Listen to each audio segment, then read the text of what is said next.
നമസ്കാരം. PS ട്രിക്സിൻ്റെ ഏറ്റവും പുതിയ വീഡിയോയിലേക്ക് എല്ലാ കൂട്ടുകാർക്കും സ്വാഗതം. അപ്പം ഇന്നത്തെ വീഡിയോ നമ്മൾ ചർച്ച ചെയ്യുന്നത് ഏറ്റവും പ്രധാനപ്പെട്ട 10 കറണ്ട് അഫയേഴ്സ് ചോദ്യങ്ങളാണ് കേട്ടോ. അപ്പം നിങ്ങൾക്ക് ഈ 10 കറണ്ട് അഫയേഴ്സ് ചോദ്യം നിങ്ങൾക്ക് കിട്ടിയ മാർക്ക് ഈ വീഡിയോൻ്റെ താഴെ കമൻറ്റ് ചെയ്യാൻ മറക്കരുത്. ഒന്നാമത്തെ ചോദ്യം ഇതാണ്. ശിലായുഗ കാലത്തെ പെയിൻറ്റിങ് അടുത്ത കാലത്ത് കണ്ടെത്തിയത് ഏത് സംസ്ഥാനത്ത് നിന്നുമാണ് എന്നാണ് ചോദ്യം. എന്താണ് ശിലായുഗ കാലത്തെ പെയിൻറ്റിങ് അടുത്ത കാലത്ത് കണ്ടെത്തിയത് ഏത് സംസ്ഥാനത്ത് നിന്നുമാണ് കൂട്ടുകാരെ? അത് രാജസ്ഥാനാണ്. എവിടെയാണ്? രാജസ്ഥാൻ. ശിലായുഗ കാലത്തെ പെയിൻറ്റിങ് അടുത്ത കാലത്ത് കണ്ടെത്തിയത് ഏത് സംസ്ഥാനത്ത് നിന്നുമാണ്? അത് രാജസ്ഥാനാണ്. ഓക്കെ, എങ്കിൽ നെക്സ്റ്റ് ക്വസ്റ്റ്യൻ 22ാമത്തെ ക്വസ്റ്റ്യൻ എന്താണ്? ഇന്ത്യയിലെ ആദ്യത്തെ എംപോക്സ് ഗ്ലാഡ് 1 കേസ് റിപ്പോർട്ട് ചെയ്ത കേരളത്തിലെ ജില്ല ഏത് എന്നാണ് ചോദ്യം. എന്താണ് ക്വസ്റ്റ്യൻ? ഇന്ത്യയിലെ ആദ്യത്തെ എംപോക്സ് ഗ്ലാഡ് 1 കേസ് റിപ്പോർട്ട് ചെയ്ത കേരളത്തിലെ ജില്ല ഏതാണ്?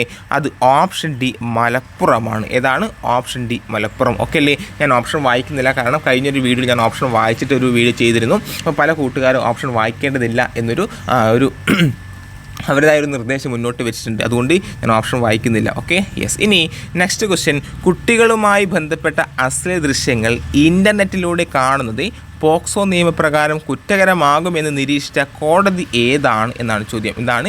കുട്ടികളുമായി ബന്ധപ്പെട്ട അശ്ലീല ദൃശ്യങ്ങൾ ഇൻ്റർനെറ്റിലൂടെ കാണുന്നത് പോക്സോ നിയമപ്രകാരം കുറ്റകരമാകുമെന്ന് നിരീക്ഷിച്ച കോടതി ഏത് എന്ന് ചോദിച്ചാൽ പറയണം അത് സുപ്രീം കോടതി. ഓപ്ഷൻ സി, സുപ്രീം കോടതിയാണ് ശരിയായിട്ടുള്ള ഉത്തരം. നെക്സ്റ്റ് 24ാമത്തെ ക്വസ്റ്റ്യൻ, ടെറിട്ടോറിയൽ ആർമിയുടെ നേതൃത്വത്തിൽ 1 മണിക്കൂർ കൊണ്ട് 5 ലക്ഷം വൃക്ഷത്തൈകൾ നട്ട് റെക്കോർഡ് സ്ഥാപിച്ചത് എവിടെയാണ് എന്നാണ് ചോദ്യം. എന്താണ്? ടെറിട്ടോറിയൽ ആർമിയുടെ നേതൃത്വത്തിൽ 1 മണിക്കൂർ കൊണ്ട് 5 ലക്ഷം വൃക്ഷത്തൈകൾ നട്ട് റെക്കോർഡ് സ്ഥാപിച്ചത് എവിടെയാണ്? അതെ, യെസ്, ഓപ്ഷൻ ബി, ജയ്സാൽമീർ. എവിടെയാണ്? Option B, Jaisalmer. ടെറിട്ടോറിയൽ ആർമിയുടെ നേതൃത്വത്തിൽ 1 മണിക്കൂർ കൊണ്ട് 5 ലക്ഷം വൃക്ഷത്തൈകൾ നട്ട് റെക്കോർഡ് സ്ഥാപിച്ചത് എവിടെയാണ്? ജയ്സാൽമീർ ആണ്. നെക്സ്റ്റ് 25ാമത്തെ ക്വസ്റ്റ്യൻ, ഇന്ത്യയിൽ നിന്ന് കടത്തിക്കൊണ്ടുപോയ 297 പുരാവസ്തുക്കൾ ഇന്ത്യക്ക് തിരികെ നൽകാൻ തീരുമാനിച്ച രാജ്യമേത് എന്നാണ് ചോദ്യം. എന്താണ്? ഇന്ത്യയിൽ നിന്ന് കടത്തിക്കൊണ്ടുപോയ 297 പുരാവസ്തുക്കൾ ഇന്ത്യക്ക് തിരികെ നൽകാൻ തീരുമാനിച്ച രാജ്യം ഏതാണെന്നറിയോ? അത് അമേരിക്കയാണ്. ഏതാണ്? അമേരിക്ക. ഇനി ഒരേ ലിംഗത്തിൽപ്പെട്ടവർ തമ്മിലുള്ള വിവാഹത്തെ നിയമവിധേയമാക്കിയ ആദ്യത്തെ തെക്കുകിഴക്കൻ ഏഷ്യൻ രാജ്യം ഏതാണ്? ഇതാണ് ക്വസ്റ്റ്യൻ. യെസ്, ഒരേ ലിംഗത്തിൽപ്പെട്ടവർ തമ്മിലുള്ള വിവാഹത്തെ നിയമവിധേയമാക്കിയ ആദ്യത്തെ, ശ്രദ്ധിക്കണേ, തെക്കുകിഴക്കൻ ഏഷ്യൻ രാജ്യമാണ് ഏതിടാ? തായ്ലൻഡ്. ഏതാണ്? Option A, Thailand. എന്താണ്? ഒരേ ലിംഗത്തിൽപ്പെട്ടവർ തമ്മിലുള്ള വിവാഹത്തെ നിയമവിധേയമാക്കിയ ആദ്യത്തെ തെക്കുകിഴക്കൻ ഏഷ്യൻ രാജ്യമാണ് തായ്ലൻഡ് അല്ലേ? ഇനി 27ാമത്തെ ക്വസ്റ്റ്യൻ, കേരള സർക്കാരിൻ്റെ ഉടമസ്ഥതയിലുള്ള OTT പ്ലാറ്റ്ഫോമാണ് ഇത് സി സ്പേസ്. ഏതാണ്? C space. കേരള സർക്കാരിൻ്റെ ഉടമസ്ഥതയിലുള്ള OTT പ്ലാറ്റ്ഫോമാണ് സി സ്പേസ് എങ്കിൽ 28ാമത്തെ ക്വസ്റ്റ്യനാണ്, ഗർഭചിത്രം സ്ത്രീകളുടെ ഭരണഘടനാപരമായ അവകാശമാക്കിയ ലോകത്തിലെ ആദ്യത്തെ രാജ്യമാണ് ഏതിടാ? അത് ഓപ്ഷൻ ഡി, ഫ്രാൻസ് ആണ്. ഏതാണ്?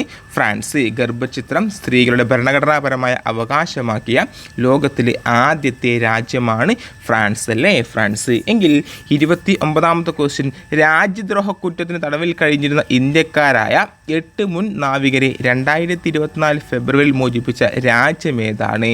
അത് ഓപ്ഷൻ ഡി, ഖത്തറാണ്. ഏതാണ്? Option D, Qatar. രാജ്യദ്രോഹ കുറ്റത്തിന് തടവിൽ കഴിഞ്ഞിരുന്ന ഇന്ത്യക്കാരായ 8 മുൻ നാവികരെ 2024 ഫെബ്രുവരിയിൽ മോചിപ്പിച്ച രാജ്യമേതാണ്? ഖത്തറാണല്ലേ? ഖത്തർ. നെക്സ്റ്റ്, ലക്ഷദ്വീപിൽ പ്രവർത്തനം ആരംഭിച്ച ഇന്ത്യയുടെ പുതിയ നാവികത്താവളം ഏതാണ്? അത് INS ജഡായു. ഏതാണ്? INS ജഡായു. ലക്ഷദ്വീപിൽ പ്രവർത്തനം ആരംഭിച്ച ഇന്ത്യയുടെ പുതിയ നാവികത്താവളമാണ് ഏതിടാ? INS ജഡായു. ഓക്കെ അല്ലേ? അപ്പം 10 കറണ്ട് അഫയേഴ്സ് ചോദ്യം, ചെറിയൊരു വീഡിയോ ആണ്. 10 കറണ്ട് അഫയേഴ്സ് ചോദ്യങ്ങൾ മാത്രം ഉൾപ്പെടുത്തിയിട്ടുള്ള ചെറിയൊരു വീഡിയോ ആണ്. എങ്കിലും ഇതിലെ ചോദ്യങ്ങൾ എന്താണ്? വളരെ ഇമ്പോർട്ടൻ്റ് ആണ്. അതുകൊണ്ട് നിങ്ങൾക്ക് കിട്ടി 10 മാർക്ക്, നിങ്ങൾക്ക് കിട്ടിയ മാർക്ക് എത്രയായിക്കോട്ടെ, 1 മാർക്ക് അല്ലെങ്കിൽ 2 മാർക്ക്, ആ മാർക്ക് നിങ്ങളുടെ താഴെ കമൻറ്റ് ചെയ്യുക. ഓക്കെ അല്ലേ? ഈ വീഡിയോ ഇഷ്ടപ്പെട്ടെങ്കിൽ ലൈക്ക് ചെയ്യുക. അതുപോലെ നമ്മുടെ ചാനൽ ആദ്യമായിട്ട് കാണുന്ന കൂട്ടുകാർ സബ്സ്ക്രൈബ് കൊണ്ട് ചെയ്യാൻ മറക്കരുത്. അടുത്ത ക്ലാസ്സിൽ വീണ്ടും കാണാം. Bye, see U.